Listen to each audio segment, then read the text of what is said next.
Hello and welcome to another episode of Amputee Outdoors. I'm your host Glenn, and today I'm going to show you all the gear I use when I do my hiking and backpacking videos. Stay tuned.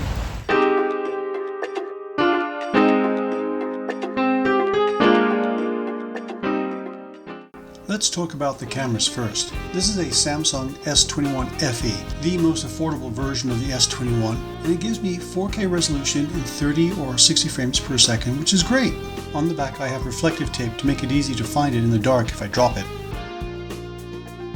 This is my Hi-Cam Speed 50 that I got on sale. It's since been replaced by the Speed 60. It's one of those GoPro copies and works just fine for my needs. My other GoPro copy is the even cheaper Akaso Brave 6. Like the Hi-Cam, it doesn't have all the GoPro features, but it's still giving me all the features I need. My clamp for the phone has a tightening knob on the top. I prefer clamps with a tightening knob as I know the clamp has completely secured the camera. Speaking of securing the camera, I attach my phone to a lanyard so I don't have a repeat of my winter trip to Franklin Falls where I dropped the phone and watched it ski 300 feet down a ravine into a stream. You want the string attached to the phone and the lanyard long enough to hold it out from you easily. I've always got a power bank to charge up my devices along with spare batteries for the action cameras. Since I might have to charge more than one device or battery at a time, I always include 2 charging cables. And all but the power bank goes into its own watertight Ziploc bag. For water shots with my phone, I have this watertight bag. You'll notice that a lot of my stuff is brightly colored or has been painted with bright colors. I don't want to make it hard to find my stuff if I drop it in the dark. The tripod, probably one of the most common camera kit items out there. This is a very light and a little flimsy Amazon Basic tripod. But, like my action cameras, this is just what I need. It doesn't weigh me down, it can be set up in almost any location, and it's affordable.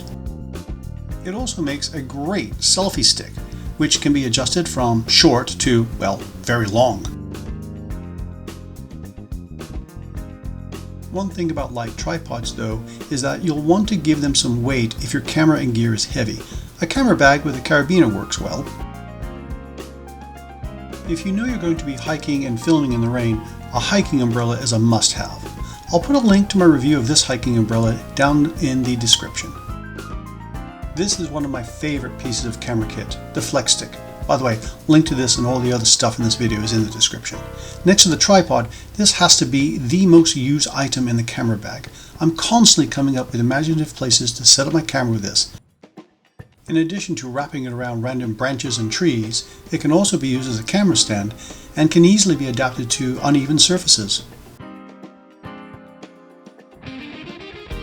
It's a little hard to make out in this photograph, I apologize for that, but you can also use it to attach the umbrella to your tripod. It's very versatile. It can be used as a selfie stick, but not like this. It has far too much wobble when used straight. If you want to use it as a selfie stick, it's best to fold it in half to remove the wobbliness.